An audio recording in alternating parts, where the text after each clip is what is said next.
right, everybody, welcome back to another episode of Obscuracast. As you guys know, we missed a week. I think Dan, didn't you have like a work trip that you were on or something? That's why we couldn't do it last week.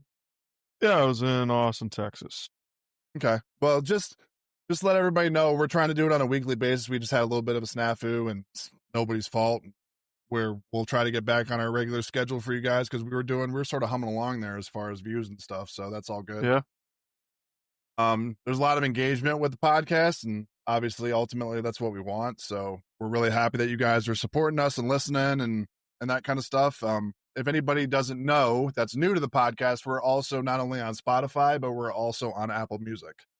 So you can find any of the episodes on either of those platforms. We might look into doing maybe one other one. I think iHeartRadio, I think, is the other one I was thinking of, Dano. So we might throw that in the mix.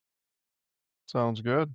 But just wanted to thank you guys first and foremost for sticking with the podcast. I know we're a week past what we usually are, but we're back on it. And I know that a lot of the stuff that we've talked on here about in relation to like conspiracy theories and stuff like that, we want to sort of branch off with some of our topics. So we might do that in the coming episodes. We've sort of stayed with like the conspiracy theory theme for a little bit, and we might sort of branch and do some other stuff. Because the last thing, I think he would agree with me, Dan, I think you would agree with me that we don't want to be one dimensional. So the whole point of the podcast is to talk about stuff that's sort of off the cuff, and like people that have listened to the podcast in the past know that we just let the conversation sort of roll, and it just sort of goes wherever it goes. But the topic I think we agreed on tonight was secret societies. So the opening question that I sort of want to pose to you is, do you think it's more of an otherworldly type of presence that is controlling things, or do you think it could be something more down home and on Earth? Or do you or the other side of that, just to round out the second part of it, is one side controlling the other? So say like the otherworldly stuff is controlling the stuff on Earth, and then those people are responsible for putting it into action. What do you think about that? Like those three scenarios, what do you think? I think good and evil are fighting constantly. Usually tends to look like it's a little bit more powerful until good eventually comes in and kicks its ass. I know a lot of the secret societies, there's a lot of darkness to them. Some of them have some light to them though, but it seems like we hear a lot more about the dark side, right? Yeah. Do you think that's orchestrated? Do you think that's, I guess, is there another side of the argument where they're only pushing the negative narrative on purpose? Do you think that could be something, or do you think that's... I mean, it could be, purposefully, that's like what the CIA and FBI does, right? They do like, they'll leak fake information, so I don't know. It could be probably a little bit of that. I also think that, the road to hell is paved with good intentions. I think a lot of people get into these societies because they think they're doing a good thing. And then, unfortunately, with power comes corruption, and we're human beings just are thirsty for power and money and control. And it's very rare that you get somebody who doesn't take advantage of those things once they get a hold of them. Do you think so? I guess to sort of round out that answer so I can sort of understand you better, do you think it's sort of like a makeshift political debate where you're not trying to air somebody's dirty laundry, but at some point it just sort of has to come out? I think a lot of these societies use blackmailing for sure. Look at like with Epstein. That was a whole blackmail, sex trafficking, pedophilia ring to bring in high class celebrities and politicians and people of power, get them fucked up on alcohol and drugs and whatnot, and then film them and take pictures of them doing fucked up shit. So that way, when push comes to shove, if they need a policy passed, if they need a bill signed, if they need money for whatever, or they want to push a narrative or an agenda on TV or whatever, if you push back, they're going to say, hey, that's fine, just to let you know. If you don't do this, this is gonna get released to the public in every news media, and you're gonna be, ousted and castrated and all that stuff. So it's yeah. The slippery slope, right? It's either all of it comes out or it doesn't come out at all, right? Mm-hmm. Yeah. So it's, yeah. Yes. The one thing I wanted to touch on too is that, like, we say all this stuff about, we just sort of harped on and sort of touched on the fact that they exist for different reasons. Like, not of them all. I would tend to think that not all of them, and I know for sure that not all of these secret societies are with malicious intent. At least they didn't start out that way. But like a lot of the stuff that I've read about at least secret societies, yeah, their methods are a little out there, but at the same time, like, for example, you had, people back in the day that were considered celebrities and are even considered celebrities today as free thinkers were in some of those societies. So, like, how do you feel about the fact that, like, for example, I might be getting the society wrong, but I know that, like, Galileo and philosophers of that time period were in certain secret societies. Mm-hmm. They were thought of as, like, the vast majority of the Illuminati lore is that they were a danger to the Catholic Church, and you can take that however you want. Whether they were a danger or not doesn't really matter, but they've sort of morphed into this, like, nowadays, at least from what I've read and what I've done the research on, they've sort of morphed into this, like, malevolent force. Do you think that that has just sort of come out of desperation, or what do you think that sort of attributes to of them, going from essentially a group of philosophers and free thinkers to this global corporate entity that controls everything we do, controls the narrative of the media, controls all of that stuff? How do you think that's just a sign of desperation? That's something that's come out of necessity, or how do you feel about that? I think that the Illuminati, here's the thing. If you really, really, really, really study it and go deep, deep down, a lot of the Illuminati, and all those societies, Freemasonry, Skull and Bones, of which that's the Yale University Secret Society. Almost every president, of the United States is a part of either Skull and Bones or Illuminati. I forget what the Harvard one is, but I'll look it up. Take Illuminati, for instance. You can connect a lot of the Illuminati to the Knights Templar and Freemasonry to the Knights Templar. I think what happened is you have early secret societies, even going back to Osiris and the ancient Egyptians and Romans. I don't know if they ever fully died. I think they just evolved. I have a very hard time believing that when they would Pope Francis, the Knights Templars, X amount of money, and that's why he killed all of them. Basically, I have a hard time believing that they just all went away, or the ones that escaped France all went away and didn't still meet and didn't have kids and didn't teach them the secret ways, and then they met with each other. I don't think it died. I think it evolved into. I think they keep evolving. That's what I think. So, Whether it's good or bad, you're just saying it's an evolution.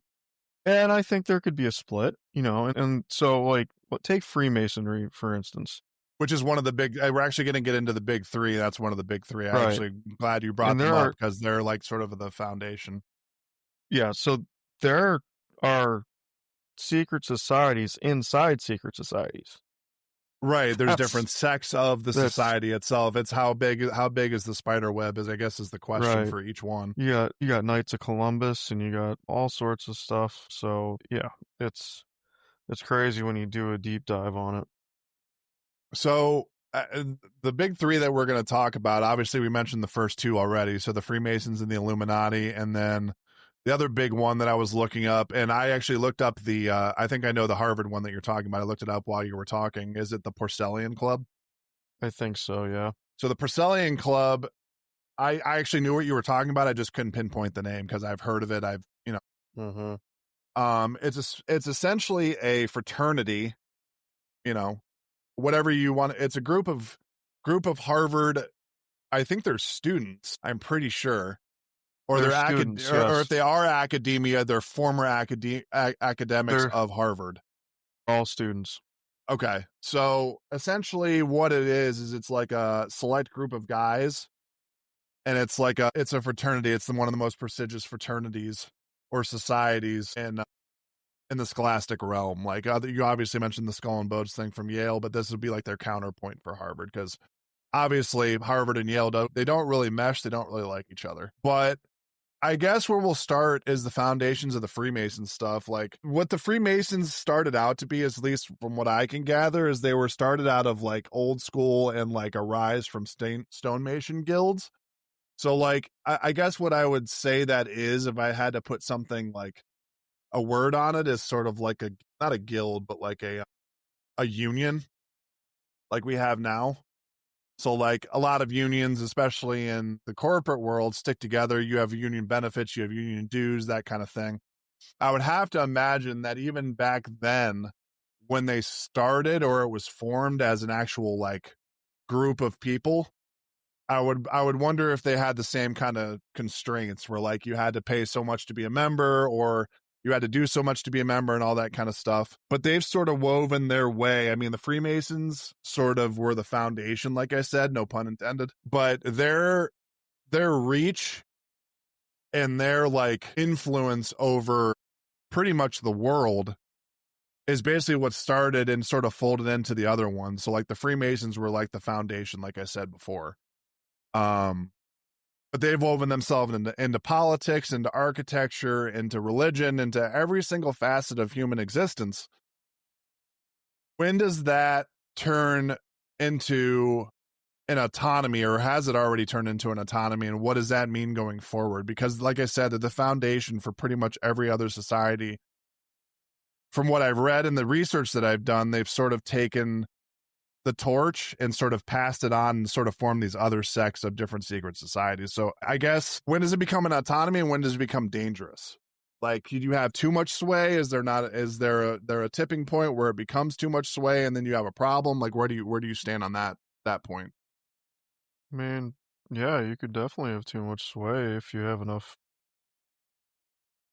you know, politicians and famous people involved, because you got to think, I mean, before the Freemasons, you had the Rosicrucians, which they were from Europe in the early 1600s. Before them, you had the medieval guilds, and you had the Knights Templars in the 1100s to 1300s, and a lot of the Rosicrucians, the Freemasons, and Illuminati, they took their traditions from the Knights Templar, and the Knights Templar took their traditions from Roman secret cults and Egypt and that stuff. The rituals are very symbolic, and we talk about a lot of symbolism in these.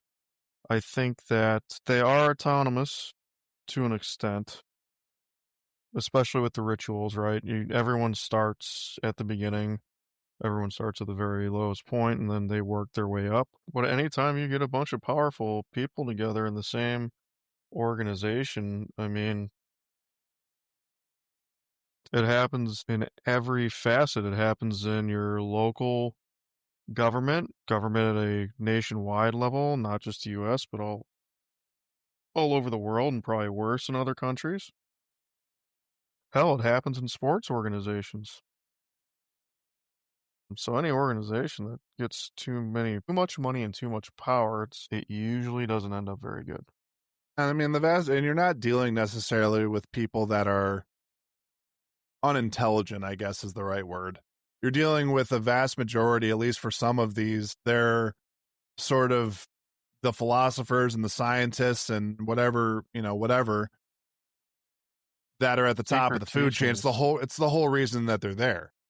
Mm-hmm. A lot of secret teachings. There's a lot of hidden knowledge that you learn, especially the higher up you go. And there's, how to manifest, fame and riches and all sorts of stuff and rituals to do it. I mean, it's a brotherhood, right? It's networking. Well, Somebody that sees was the other somebody. thing that was the other thing too, is that one of the things I wanted to sort of point to is that it's sort of a matter of protection.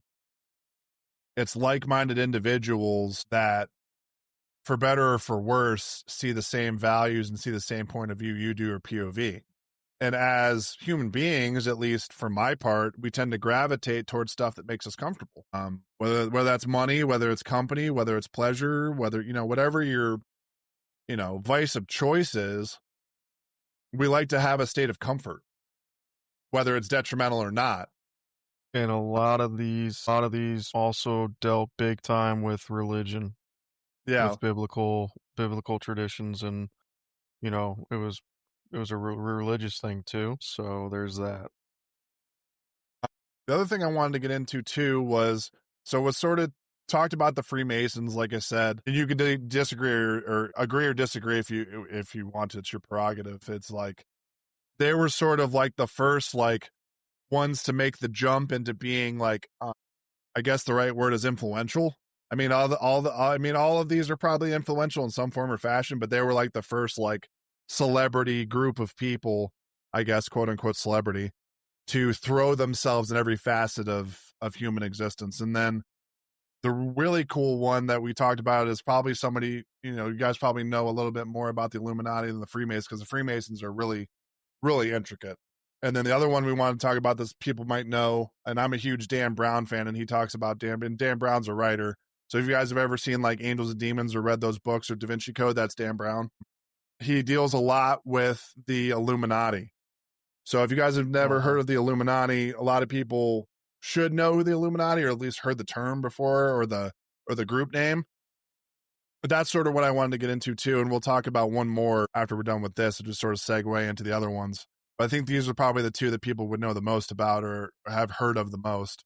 Like I said, from my perspective, what I've read and the research I've done and the books and stuff that I've read, at least, secondhand account, third-hand account, stuff like that, they weren't originally like a malevolent force. They were basically, for better or worse, driven underground due to religious persecution. Basically, the church said that anything outside of religious, talk and going against the church was a bad thing. And that's what ultimately drove them underground and into a secret society in the first place. Now they're being seen as like this malevolent force that holds sway over anything and everything we do in the history of man. Where do you think that disconnect happened? Like I said, it goes back to the question, was it out of desperation? Was it because they saw something and they took a hold of it and couldn't let go? How do you feel about that?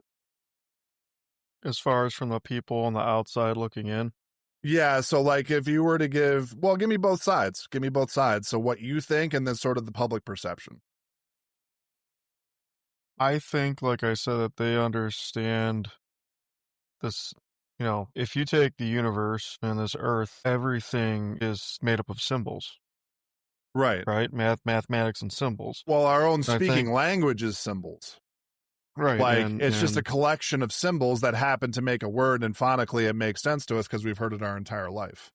And you get into frequencies, and even the frequencies have symbols when you look at the sound waves, and it's crazy. I think that they've mastered that. They've mastered understanding it. They understand the secrets of symbology and how the universe works. That's what I think.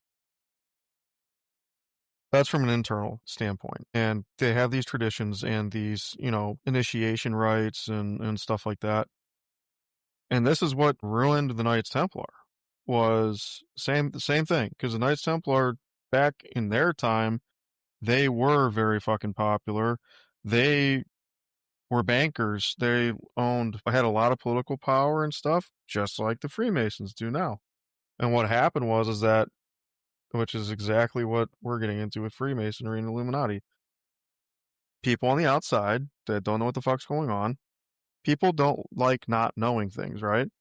If somebody doesn't know something, if somebody doesn't know what something is, we as human beings, we tend to fear that or think negatively towards it. That's kind of human nature, I think. Yeah. So people looking on the outside in go, they see an initiation going on or hear about an initiation. It's like, ooh, that sounds kind of dark. Like initiation ritual, like a ritual. You hear about like blood sacrifices and human sacrifice for rituals because that's what the ancient Aztecs and Mayans did. I think that's where everybody's minds go. So, I don't, do I think everybody that's in them is evil? No, but again, I think the higher you go, there's more corruption. Personally, I don't personally know anyone that is in Freemasonry or Illuminati for that standpoint, but I'm with my understanding of some studying that I've done to it and talking with people who do know people that are in these things, it seems like a lot of them aren't just in one. It seems like a lot of them are, if you're in the Skull and Bones, that's your first initiation into a secret society. And then, and this is excluding Freemasonry, but we can get to that in a second. Okay. You're in the Skull and Bones. Now, once you're in the Skull and Bones, once you are out of Yale and you go into the big world where you're either going to be a politician or a businessman, because that's all they take is politicians. You're going to be a future politician. You're going to be a businessman.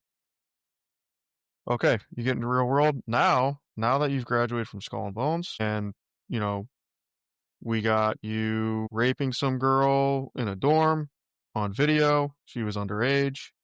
Great. Now we can blackmail you, and now you're in the Illuminati.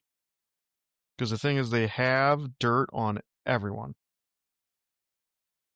They blackmail each other, so that way it holds everybody accountable. So the highest person has shit on them, and the lowest person has shit on them. And that's how they keep each other locked in. So then the question does become, what is it really worth it? So like you said, I mean, let's not mince words. There's and this is going to sort of segue into our next segment here in just a second after we cover that, because we're going to cover Skull and Bones too, just sort of round out the big three in the portfolio that we're talking about. I guess my question is, it's no secret that the internet and computing and all that stuff and interconnection has been great for us. The problem on the flip side of that is that everything that you've ever said, talked about, taken a picture of, everything about you is somewhere saved. So if you have a social media profile, if you've ever sent a picture to somebody, if you have a cell phone, period, your life is documented on said device for the rest of time till they get rid of it. Yeah, and they're always listening to you, right? And that's what we talked about before, because I think in an episode before I think it was the episode before, maybe the AI episode. It was the AI we talked about that phone that you were talking about. What was it called again? I'm blanking. Up phone? Yeah. The problem I had with that phone was the fact that it was made by a former Apple employee. Mm-hmm. It looks just like an iPhone. Mm-hmm. So I guess my question is, what is security? I think they wanted it to look like an iPhone and function like an iPhone because people would know how to use it very easily. They just wanted an iPhone with security. Yeah, I understand that. I guess I get that from a certain standpoint. It's something familiar, but it's not what it's like. It's the appearance is kind of deceiving. Mm-hmm. It's kind of like the same thing with like the RFID wallets and shit like that, right? They look like a regular wallet, but they block the ability to like scan your credit cards through the wall and all that kind of shit. I could see how I guess I could see your point on that. That's like what I got right here. Yeah, I have one too. I actually noticed it was working because I had a key fob at work and it was in my wallet, and I tried to scan the door and it didn't work. And you couldn't scan it, yeah. Yeah, I wouldn't take it. Yeah, so I mean, like with the up phone, also you got to think too. Those guys are like Central Intelligence people too. They don't want something that looks different from everybody else because it'll sort of be a target. They want to blend in. Yeah, that makes sense. That's another. I guess if you look at it from that perspective, it makes a little bit more sense.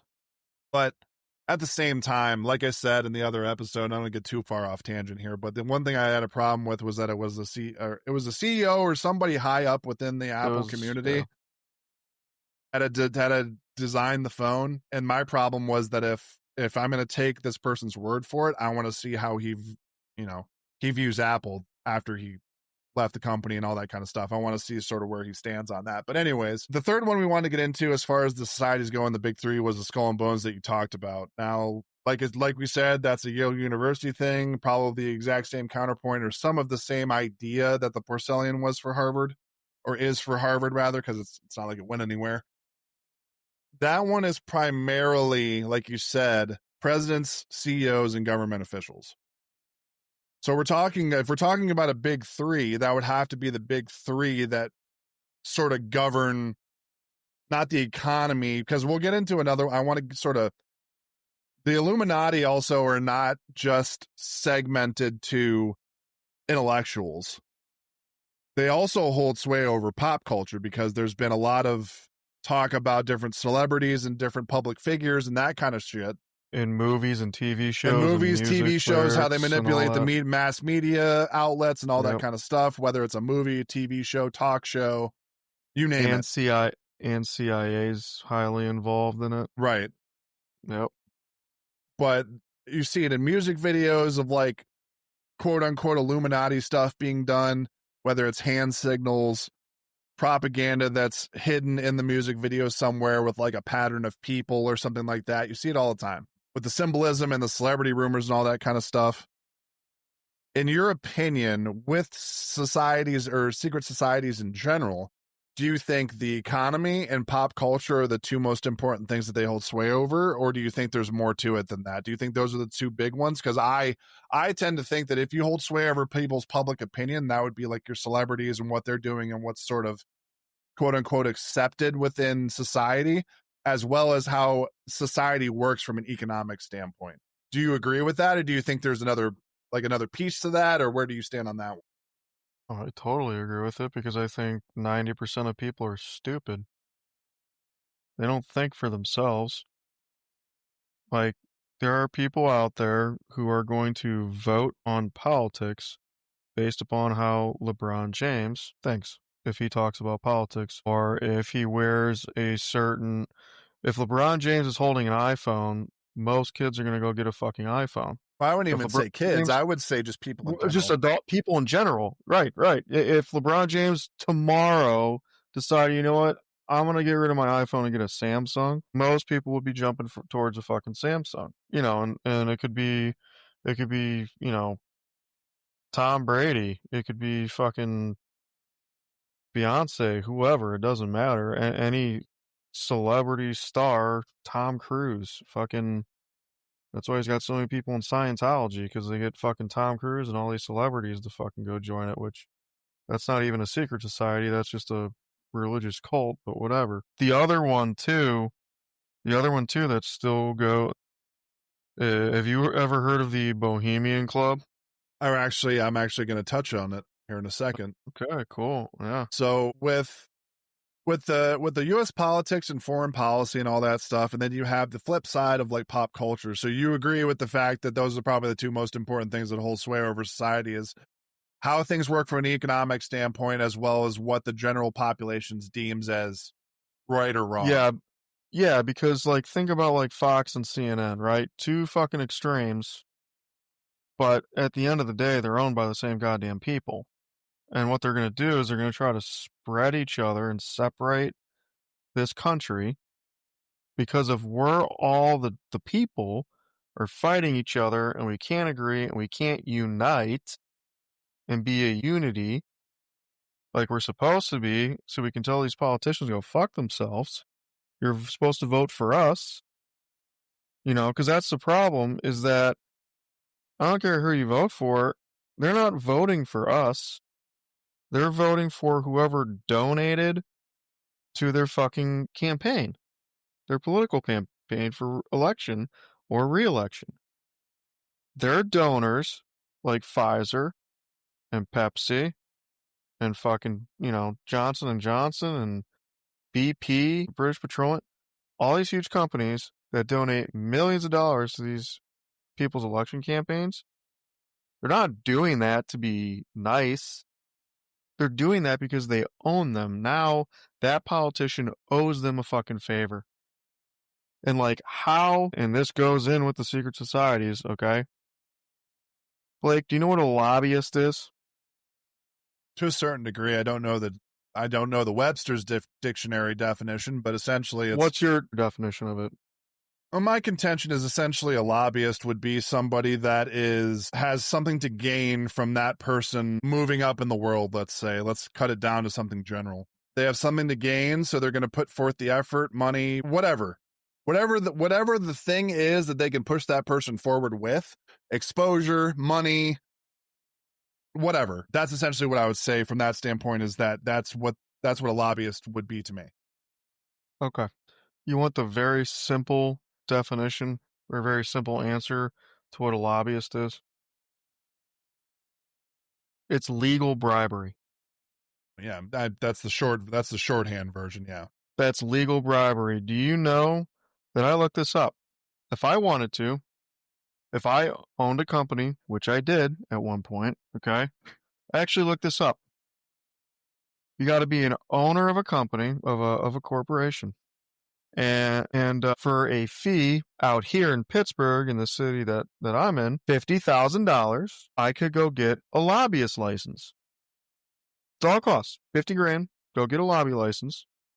And then I would legally be allowed to go to any politician that I want and donate to him.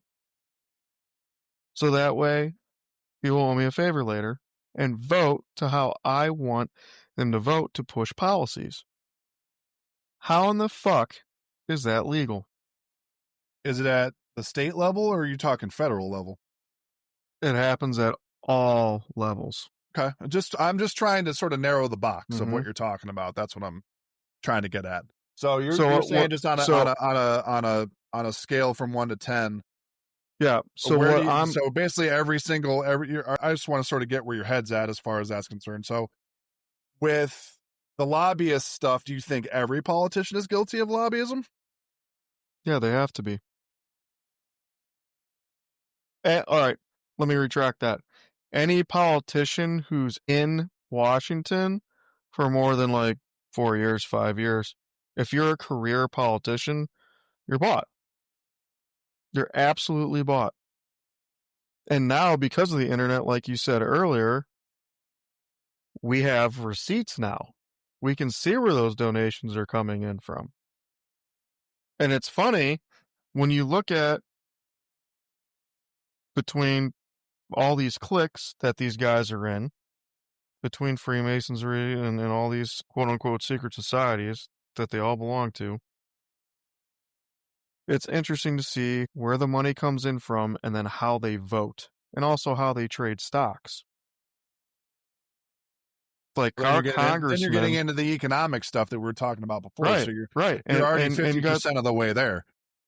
you got the congressman who can do insider trading. But if you and I did what they did with the knowledge, if I knew that X company that my buddy worked for was going to do a new deal that was going to send the stock soaring high, some new deal, and I put in a fucking trade 3 days before that went public, and then I made a fuck ton of money off of that, I would be investigated by the IRS and I'd be thrown in jail. But if you're a congressman, you can do that and you don't get in trouble. You have insider trading privilege. What is that? All these people are friends with each other. That's why they do this. I mean, we've seen it with a couple people as far as insider trading. I mean, they get a slap on the wrist. You look at somebody like Martha Stewart, who was on house arrest. I mean, Yeah. not to take shots at not necessarily just her, No. but like it's But a multitude of people. It's just the one off the top of my head I can think about that. You know, if you or I did it, we'd be seeing the inside of a jail cell. I was about to say, if you're a Joe Schmo nobody, they're gonna throw the book at you. But if you're in Congress, you're a part of these societies, you're getting, it's a fucking joke. You're going to have an ankle monitor on and, you're going to be able to fucking go to the badminton club and come on. It's fucking, they're on a whole different level. I mean, you asked earlier, is it worth it? I have integrity and I have a soul and a conscience and I can't sell my soul like that. I don't care how much money. I don't care how much money. I don't care how much women and fucking parties and shit. I'm good. I'm good. Because eventually they're going to come calling for you. And I mean, if you have a family, then they're going to start threatening your fucking wife and kids. Fuck that. Fuck that. Like, everyone's like, oh, I get asked this sometimes. If you won the lottery, what would you do? If I won the lottery, there'd be, like, maybe 2 people that would fucking know. I would disappear. I would wanna be the person that gets rich and makes a lot of money, and nobody knows who the fuck I am. So That's what you're I like would want. pulling like an Adam Sandler or Keanu Reeves, like, Just be gone. or I would even be somebody in the mainstream music industry, because you touched on Beyonce, is somebody like J. Cole, for example. Like, I don't know how much anybody on this podcast fucks with J. Cole, but he's on the same tip as like Adam Sandler and Keanu Reeves, bro. That man's got so much money and literally walks around in sweatpants. It's yeah, phenomenal. I love it. yeah, that's what I would do. I would dress like a bum. Just I would living his live fucking life, doing what he wants, and not living outside his means. It's beautiful. I would live in a mediocre house. I would get, like, a nice truck, and, I'd probably have a vacation home in 1 or 2 places. That'd be it. Yeah, it's like you see, like, just to take sports for example, you see all these guys that like lose their ass when they retire. Like, it's either through, Mhm. the couple things that have sort of plagued the sports industry has been like gambling, or that's probably the big one that a lot of guys suffer with, or even women suffer with. I'm not just going to put it towards guys. I mean, I'm sure there's some women that are ex-athletes or athletes right now that have problems, not just gambling, not just to sort of pigeonhole that way, but Well, I think the big one, bigger than the gambling, I mean, the gambling is big, but I think it's the gambling, the strip clubs/parties, but also I think the bigger one than those 2 is the families. You got second, third, first cousins asking for a fucking handout. Look at how many people were living at Michael Vick's fucking house and Allen Iverson's fucking house, and all these guys make it out of the bad areas that they grew up in, and it's like, you want to help mom, dad, brother, and sister. That's one thing, but you know, the biggest thing that the agents and these not now the good thing is that these colleges are teaching these athletes how to protect their money and how to invest their money, and like your favorite word better be no. Like, get rid of your fucking leeches that are your so-called friends and brothers, because most of them aren't. They're just there because you're good at ball and they see dollar signs and they're part of your entourage. Like, if they're not helping you be the best version of yourself, you need to get the fuck rid of them. And most, I would say musicians and athletes. I wouldn't necessarily say actors, but I'm sure it's happened with like celebrity actors and stuff. But really, like in the music industry and sports world, your fucking entourage can just fucking kill you, yeah, it's guilty. literally and financially. It's the guilty by association type of thing, right? Is like you could have somebody that's like your cousin's brother's sister's uncle, right? Something that crazy, and they do something let's bad, right? You could suffer the consequences if you're a big enough public figure and they make a big enough stink about it. Yeah, But even to sort of like I said, we were going to segue into the modern like way secret societies are sort of spider webbed into our society. I wanted to sort of take it to that tip where like we talked about like the old secret societies and that kind of stuff. You mentioned the Bohemian Club, and then there's another one that I wanted to talk about called the Bilderberg Group. Have you heard of them? yeah. So you might have a little bit more of a segue in them. I don't know much about these two, so give me a little bit of like context and on what they're all about and how they sort of fit into that narrative of being like the modern secret society, or like the technology based form of a secret society, like how it's sort of evolved over time. The Bohemian Club, I think it was founded in like the late 1800s. It's in Northern California in the Redwood Forest. They own a couple hundred acres. It's like a campground, and you got to be invited. And it's all the elite people. Presidents go there, world leaders go there. Um, uh, they'll have famous musicians go there to entertain. They have the rituals where they dress up in robes and hoods, and there's an owl called fucking Elok or something fucking crazy. That's actually Bohemian Grove is what made Alex Jones famous, because him and another guy, I forget his name, they broke in and filmed the rituals going on and recorded people talking. Richard Nixon, there's a fucking awesome recording of him talking about Bohemian Grove, and he said, "Pardon my language, this is a quote from Nixon, so don't crucify me, people," but he was talking to somebody, and he said, "Yeah, I've been to Bohemian Grove." He said, "That is the faggiest fucking place on the planet." I guess there's a lot of brotherly love with the old schlongs going on, a lot of nudity, orgies and shit. Yeah, it's kind of fucking crazy. And it's like guys only.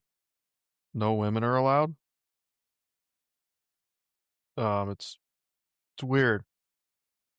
It's weird. But they also have like these dinners where they'll talk about the World Economic Forum, and they'll talk about policies, and like they're having these closed behind the door meetings and conferences at these fucking weird ass, some of these societies, these weird sex cults and trafficking rings in them, like Bilderberg and Rothschilds. Those go back way earlier than you're going to find on mainstream media on the history of them, because the Rothschilds and that family has started every goddamn war for the last like 2 to 3 thousand years.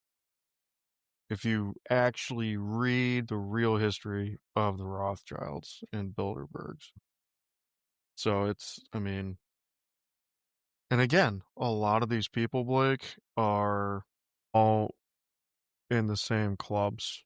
They're all in the same societies. They're at just different levels. So there's a couple good documentaries you could read or watch. I'm sorry. There's a couple good documentaries you could watch. There's some really good books that you can read, but it's crazy.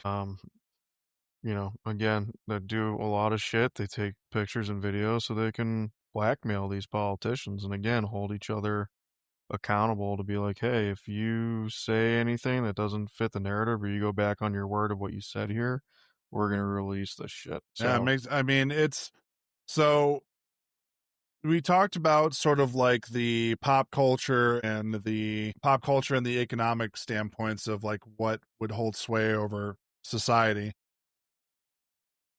Transitioning to now in the tech world, being a tech guy. So like for one example, I don't know if you guys know who Anonymous is. So Anonymous is a digital hacker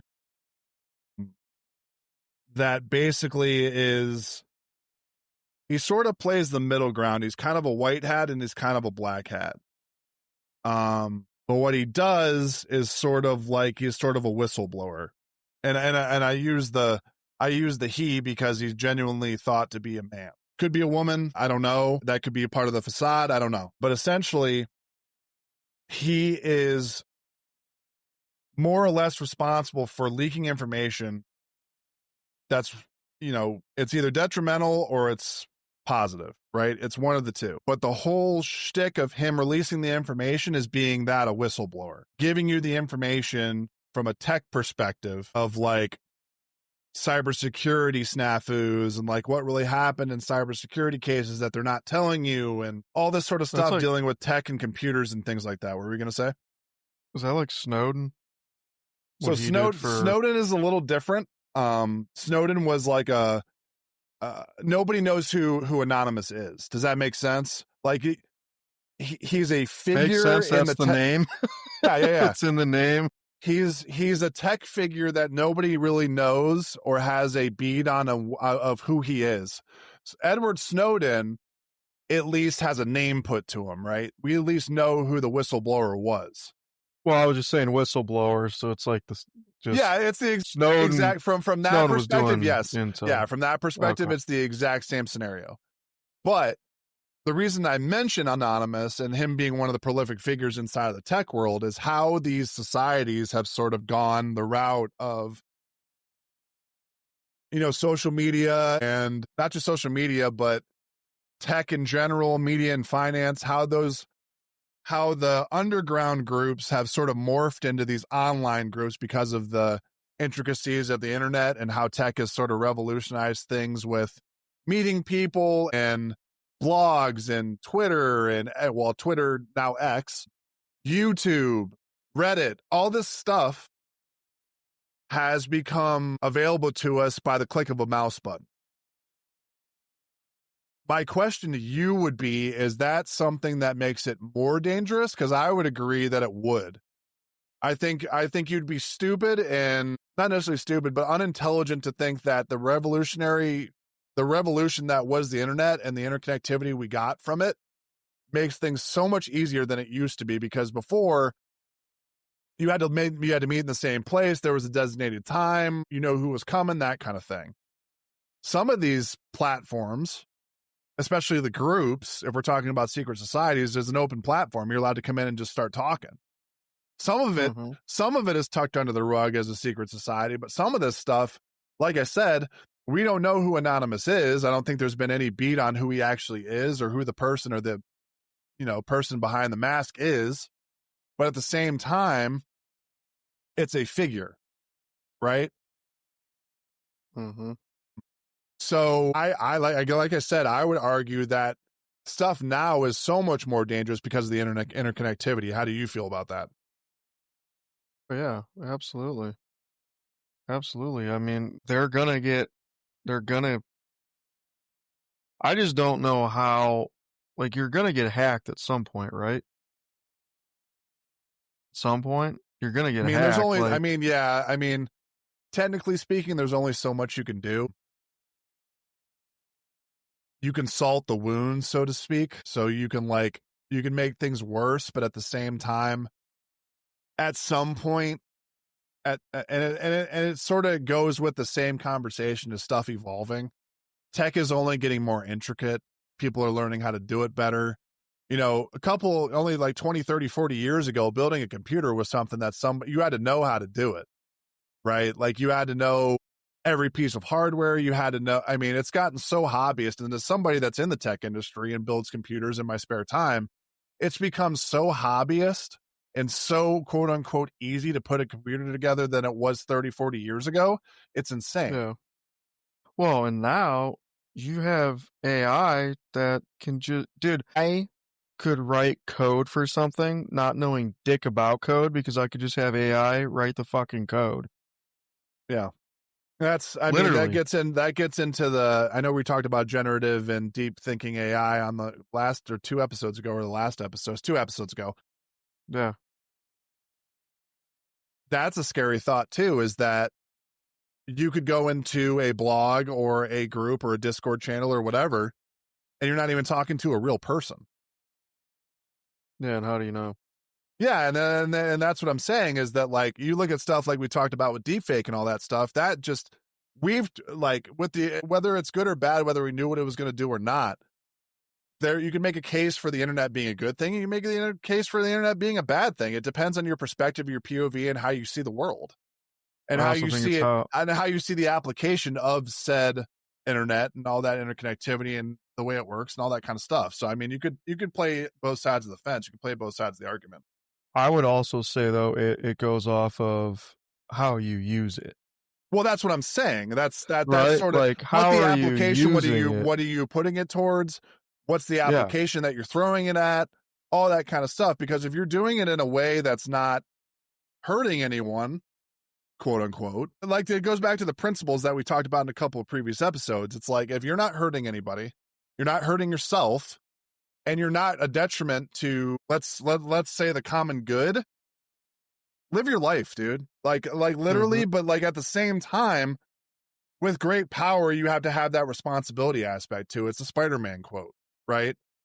You have to understand that your reach goes way past, nowadays, a closed room. Your reach with social media and social networking and Facebook and X and Reddit and Google and everything what you say is cemented for the rest of time unless they get rid of it, which what they're never going to do, because of what we were calling back to before with the holding sway and stuff like that. Well, I think that for secret societies, so the internet and social media is like a blessing and a curse, because to your point, now, like something you said on the internet or you did when you were 14, let's say you're a white kid in, Dakota, and you were an idiot and you dropped the fucking N word because you were reciting a rap song. That's out there. And then you go to run for politics one day, and some troll or someone, someone on the fucking society's going to pull it up and go, hey, remember when you did this? Do you want this to go away? Or do you want me to release this to everybody? And that's like a minor fucking thing. I mean, there's shit that could way, way deeper and darker than that, but like, you know, that would be the blessing for them.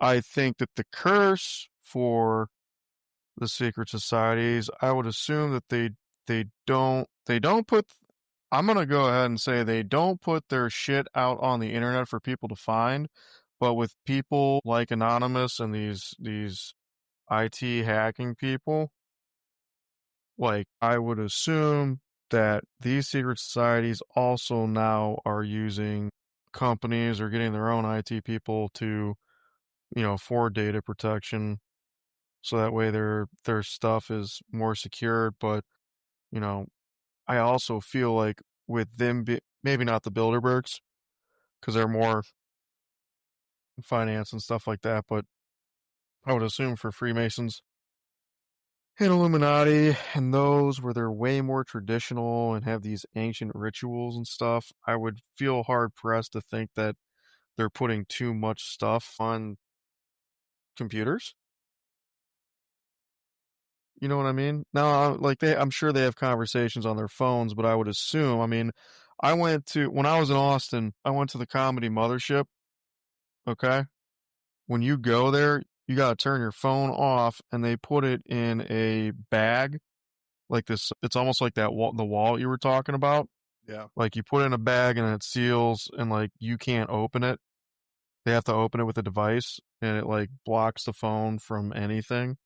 So I would assume they probably have something like that when they go into these meetings where, you got to leave your phone somewhere else and they go and do their thing.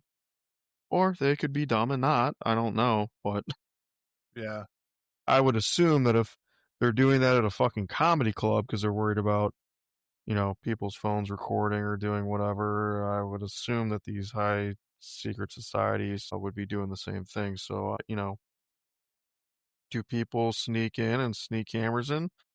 Well, 20, 30 years ago, Alex Jones did it. It's probably a lot harder to do it now, but I'm sure people do it. And God bless your heart if you get fucking caught. Right. Yeah. I guess I would tend to assume that there are ways around. I mean, just like anything, like I said, tech is always evolving. So I mean, like we have literally a supercomputer in our pocket these days. Mm-hmm. It's not just a phone. It is a computer. It is a device. It is a multifaceted, multitasking device. You can go on the internet. You can go on social media. You can take pictures. You can do videos. You can do whatever. When we were kids, we had like 6 or 7 things to do all that. You had a video camera, and then you had a snapshot camera where you remember the old day where you had to fucking wind the shit. You only had 24 disposable Kodak, cameras, baby. Yeah, Kodak disposable and camera. even before that, you had to take a snap, and then you had to wave the motherfucker for it to actually develop and come out. Polaroid. Yep. Hell yeah, Polaroid So like, camera. it's crazy just to see, like, just in the time we've been alive, how much things have changed from a information perspective and what's able to be circulated and that kind of thing. It's kind of mind blowing. Yeah. Is there like, I know like we talked about like anonymous and stuff like that, but is there like I guess a secret society digitally that like intrigues you that you think like anonymous is like one person, right? That's like one person. Is that what they think? Okay, Yeah, essentially he's like the figurehead of I think he's a figurehead of a couple different places or a couple different groups. so do you think that there's like an actual like digital secret society where Oh, there's there's like an actual multiple. like bunch of There's multiple. is there what's one that you know of? There's It's Dark got like a Side. There's Dark Side, what's which that? he's a part of. There's Revel. Two other two that I know. Tailored Access Operations is another one, and then it's a triple C. Give me a second. You're good. Chaos Don't hurt Computer yourself. Club. Chaos There Computer you Club. go. There you go. But Brain. those are the like you have like your I guess what I get it's kind of an interesting play on words. What I would sort of dictate as what anonymous is from a figurehead standpoint, he's a hacktivist. So like essentially what he's trying to do, and like I said, he's decentralized. So he doesn't play one side, he doesn't play a positive route, he doesn't play a negative route. He sort of tries to be, for whatever it's worth, unbiased and just gives you the information. He just releases the information and you take with it what you will. Exactly. So in that standpoint, I kind of dig it because he's not biased. Information is information. It's just like this podcast. If you don't want to listen to the podcast, pause it, turn it off, close it. Mm-hmm. And I know I'm not going to sit here and say I don't want you to listen to it, but at the same time, if it's not something that you're interested in or something that gets your juices flowing, then it's not worth the effort. Because we talk about all the time on this podcast, dude, and we talk about it pretty much every episode, is that the point of the show and the point of the things we talk about is not to stir up anything. It's to genuinely explore a topic, usually, if not 100% of the time, from both sides, and trying to find just more information about it and try to see it from both sides of the coin. And that's what I sort of dig about the stuff like that, is that from a tech perspective, you could say he's bad, you could say he's good, you could say he's in the middle. It's all about your POV and your perspective. That goes with anything. It's not, I'm just using him as like an example. But then you have your black hat hackers that are just out to, scam you and throw ransomware on your laptop or your home computer and try to get money from you and things like that. And then there's people like, there's people that work for the government that are white hat hackers that literally keep our cybersecurity and our international security from a technology standpoint intact. Well, they also hire a lot of ex-black hackers. Well, of course, but this is what I'll tell you. From a tech perspective, that's the perfect way to look at it. That's why 100%. cybersecurity people exist, because you have to know both sides. You have to know, hey, if this goes tits up, you got to know how to fix it. 100%. You always have to have, and this is sort of a cool thing that I've learned about tech, is that if you don't have a contingency or a backup plan in place, you're only doing half the work. Because if shit goes sideways, who's going to fix it? Especially if you're in like a top tier, like, sysadmin or a CS. No, Yeah. not, I'm just saying in a role. Like if you're in like a sysadmin that handles all of the intricacies and the infrastructure from a tech perspective for a company, if that goes bad and you're the only one that knows how it works, that's a problem. It's a huge issue. Huge. Because if shit goes sideways and nobody knows how to fix it, not only is it bad, it's going to get worse with people trying to fix it that don't know what the hell they're doing. It's kind of like having one good like quarterback. It's like fishing. Yeah. Yeah.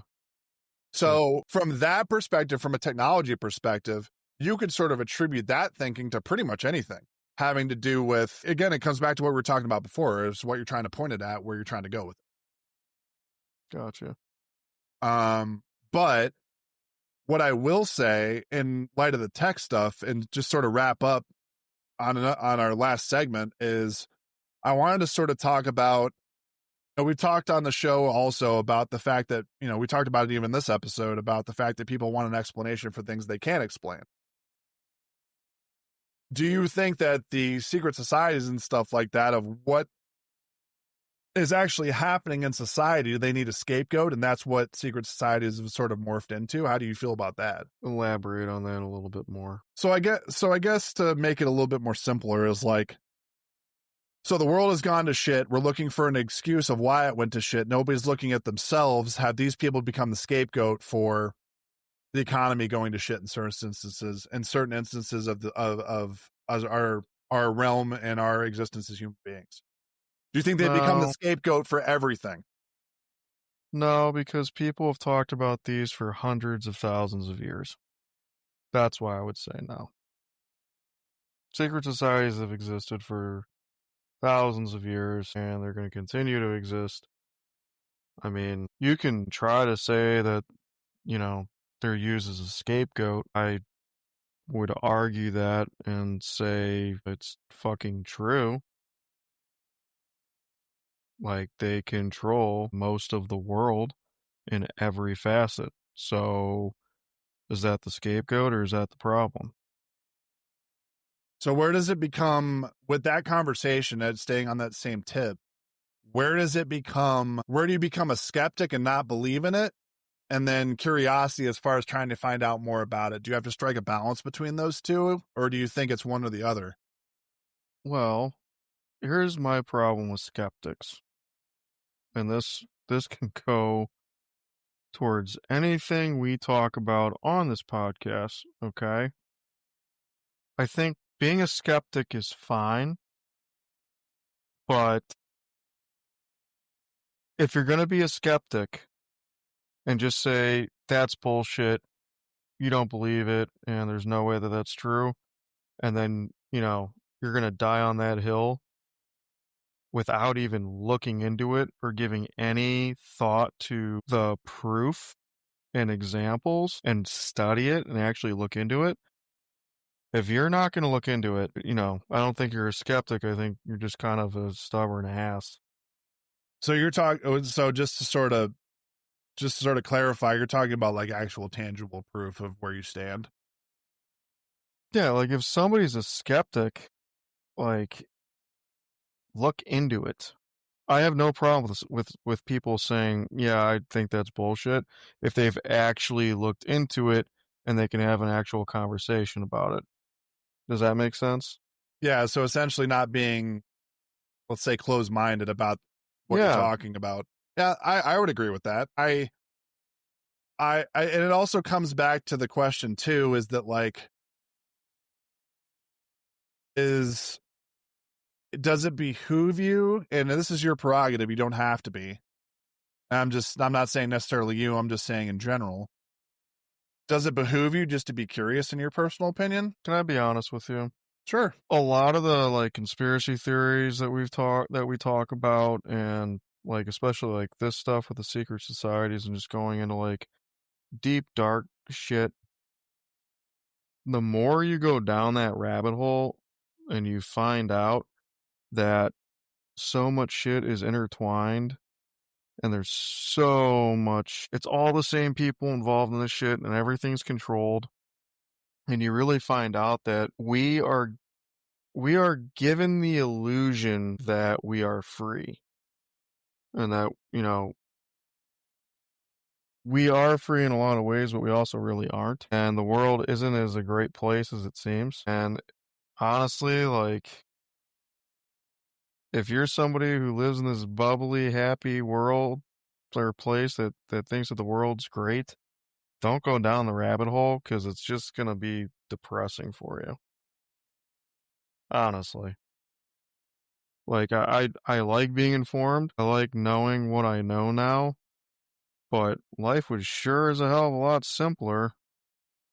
But I also think that it's a lot more dangerous not knowing. So, it comes with kind of like a heavy price, like knowing how the real world works and not what we were taught in school, because 90% of the shit we're taught in school in history class is bullshit, because like Napoleon said, history is written by the victors. the victors get to write the history books. The losers don't fucking get to write it. So it's going to be, they're going to leave shit out that they don't want in there. Well, you see it all, and you see it not just with history, but you see it with religion. You had an. How about the Vatican? Well, no, The but Vatican and the Bible. This is my point. Is like there were multiple meetings, and I'm blanking on the one where they took out sex of the Bible. Can you help me? They took out the Book of Enoch. It's the Well, Old Testament and the New Testament. It was Nicaea something. I'm blanking. You're talking about when they went from the Old Testament to the New Testament? Yeah, whenever they took out pieces and like left stuff out and that kind of stuff. Like the Book of Enoch is a great example, just for the sheer fact that it basically, the meat and cheese of the Book of Enoch, and correct me if I'm wrong because you know a little bit more about it than I do. Essentially, it was a firsthand account of terrestrial life, correct? And they took it out. Yeah, of an abduction. Yeah, and then they took it out. Yeah, they took it out. And it's now considered up now if you breathe a word of it, especially in organized religion, I'm talking about like really organized religion, you're considered it's hypocrisy. It's considered outlandish and not true. Yeah. Even though there's documented history of it being taken out. Like there's multiple instances where you can read or look it up. It's kind of fact at this point. Like the eggs on the face type scenario kind of shit. I mean, you want to talk about a secret society that's not on the stuff that you and I looked up? The huge secret society that people don't even, I mean, it'll piss a lot of people off when I say it, but do you know where I'm going with this? I might, but go ahead. The Vatican.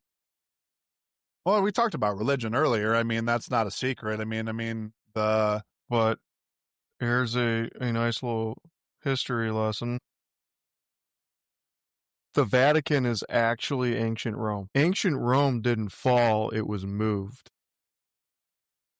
Think about how much wealth and money that they had before because of popes and stuff. Rome took their money and they put it in the city-state and they hid it with the Pope. That is where ancient Rome's money is. That's where they put it. I mean, and then it's no secret too that in order to be, you look at places like Monaco or the Vatican, for example, like we were talking about, they're sovereign states. They don't even exist in the realm of, let's say, global government or economy or any facet, really. I mean, they govern themselves. They're their own sovereign state. Yeah. You can't do that without a mass amount of wealth, or at least some means to an end. Right. And the Vatican has ties to the mafia. The Vatican, I forget which pope it was, but during World War II, very close with Hitler and the Nazi Party, and actually helped Nazis escape to South America and potentially Hitler. Now there's huge proof that they've finally released that it's looking like Hitler escaped to South America. There are whole German villages in South America in the mountains.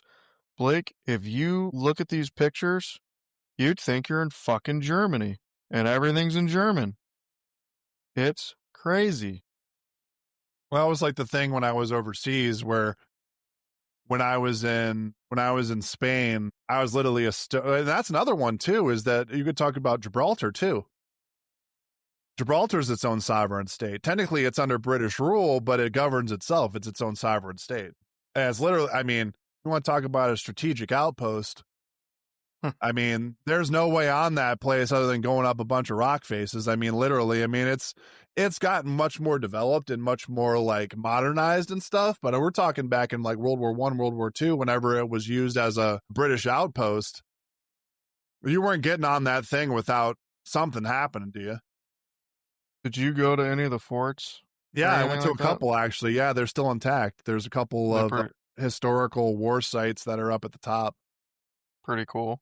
Yeah, I mean literally it's a fucking rock in the middle of the ocean. And the entire society of Gibraltar is built around there's like hotels built into the rock face. It's insane. And they have a college, they have a university there. They have it's like a commune. It's crazy. It's its own thing.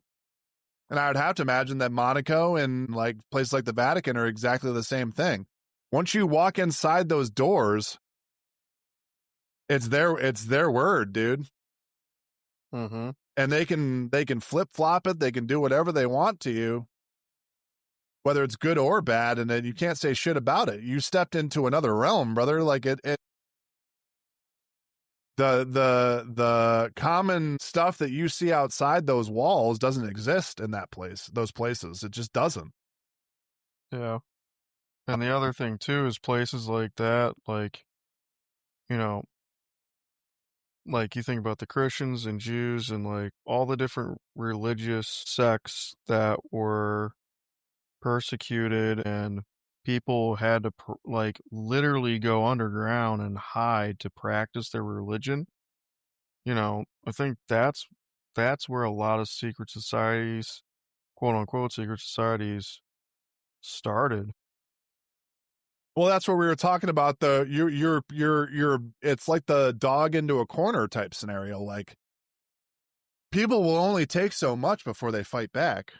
Whatever they choose to do with the fighting back, like I'm not talking about necessarily violently fighting back, but you're going to fight back with ideas and that kind of thing. I mean, it's And as much mental game as it is physical game. you fight in silence and you grow in silence. You got to grow in silence, and then you make that decision of, okay, do we get loud and really attack, or Or do you do we wait? just stay silent? Do we just stay silent and stay behind closed doors? Now, do you wait, conjure and manipulate, all that kind of stuff? Mm-hmm. Yep. And you're just sort of wrap up. So I wanted to also ask you. So like we've talked about a bunch of different societies this episode.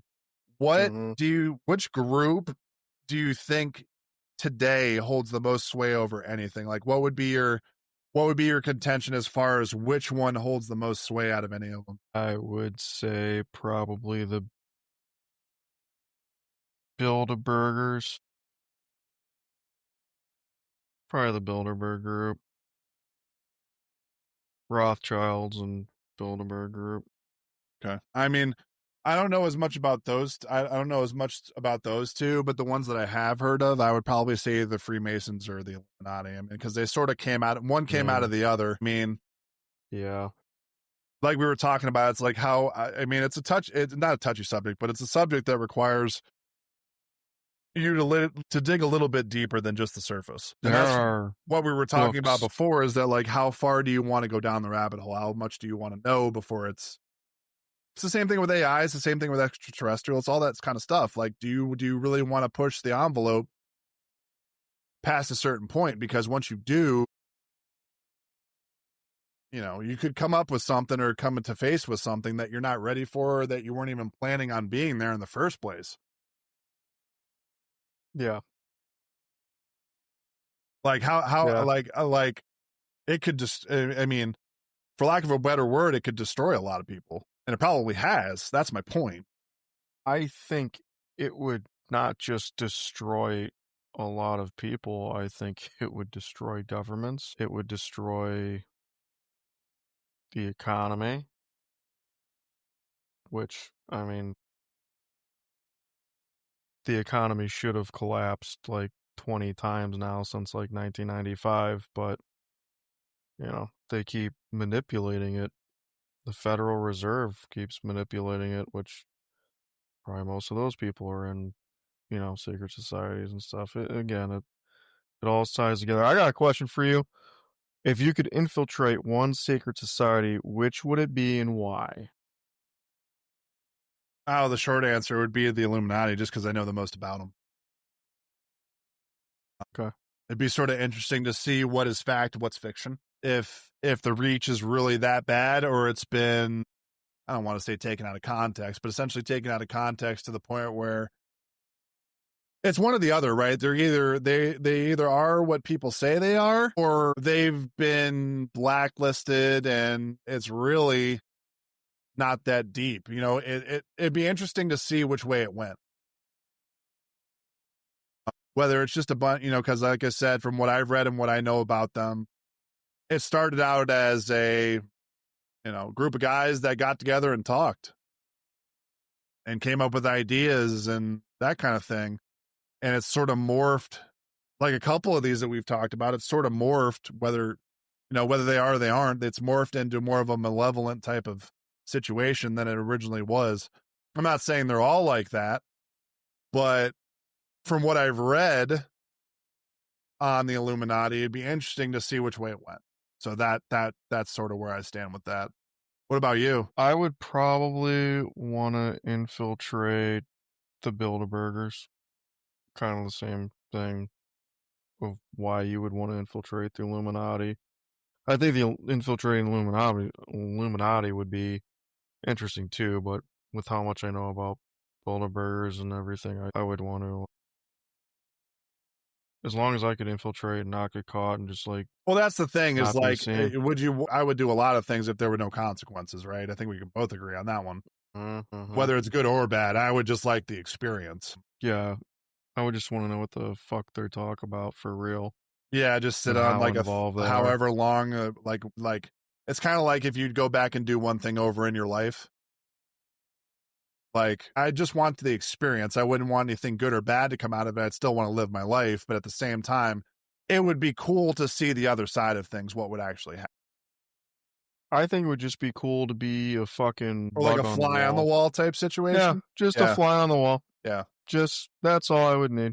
Yep. Just I to don't hear, want to be involved. just to hear what happened. Mm-hmm. And the cool thing too would be to see who showed up. I think that would be the Jones for me, is see who actually showed up. Well, yeah, I would want to see who shows up, who's actually a part of it, and then also how involved they are, and also what are the actual rituals that they do. Like, are they actually sacrificing children and like women and people and shit? Are they actually killing people? Are they, do they really drink fucking blood? I don't know. Heard a Yeah. lot of crazy fucking shit. Yeah. So, I don't know. But I think it's interesting to, like, we always talk about that we want to make sure that you guys take this stuff with a grain of salt, and we want to make sure also that we try to make it as unbiased for you guys as we can. We come up with some topics that are kind of touchy, but we also give the respect factor and make sure that we don't just look at one side of it. I think the secret society of stuff is all about your point of view and your perspective. It's a prerogative that everybody holds for themselves. You can either not believe it or believe it. And I think we both would want to hear from you guys. If you guys, like we say at pretty much the end of every episode, if you guys have stuff that you want to talk about or insight into what we're talking about and stuff that we don't know and stuff that's not on our radar as far as information or topics or, just general point of view on either side of things, it's interesting to see sort of not just two guys talking, but people that sort of want to weigh in on the conversation too. And like I said, we're going to have guests and stuff. We're trying to line up a couple people. I know, like I said, we had Brennan on here for the cryptic episode. There's a couple other people that we have in mind that we just got to sort of shore up schedules and figure it out. But I know that Dan wants to, and I know I want to have more of a, not rounded out group, but just more people and more cooks in the kitchen, because it'll add to the conversation. And I think it's interesting that if you guys are listening to this on a weekly basis, we want to hear what you guys think about it too. So I invite you guys, and I'm sure Dan would agree with me, and invite you guys to put like stories. If you guys have any thoughts on like what we've talked about in the episodes, and it goes for any episode, it's not just this one, but I think that these conversations are at the very least interesting. We delve into a lot of different segments in this one. We sort of went with more of like a tapered format. So we sort of segued into different points in sort of a chronological fashion. But like I said, the conversations are always cool. We always try to make them unbiased. So that's sort of my closing thoughts for the whole thing, is that like, you have to keep things in perspective, but at the same time, don't be afraid to be curious about different stuff. because whether it's a good or bad experience, you're going to learn from it. No matter what, you're going to learn something. I don't know if you have anything on that, or you have anything before we end up, but that's sort of where I feel about the whole situation and this in the show in general, is that we're just trying to put forth the information, and you guys can take it with what, how you want it. Please comment. Please comment on the episodes and give us your thoughts, and like and share us on our social media platforms. Yeah, I guess my biggest takeaway from here is just be open-minded, and you don't have to agree with what we say.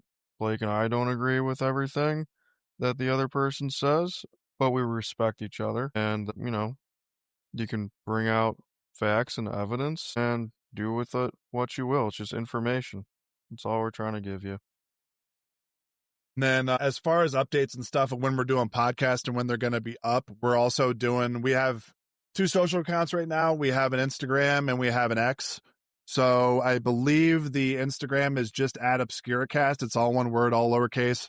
And then I believe the X is also the exact same thing. I think it's just at Obscuracast. So if you guys want to tweet at us, or rather like message us on X, or possibly comment on the Instagram, we'd love to hear from you guys there too, if you guys are more prone to doing the social media thing rather than going on Spotify to do it. Like I said, all the episodes are on Spotify. They're all on Apple Music, and we're thinking about doing iHeartRadio. We got to sort of see how that works out in the RSS stuff to get you guys the episodes on all 3 platforms. But I hope you guys enjoyed the episode. Like I said, make sure to follow us on both Instagram and X if you guys want updates.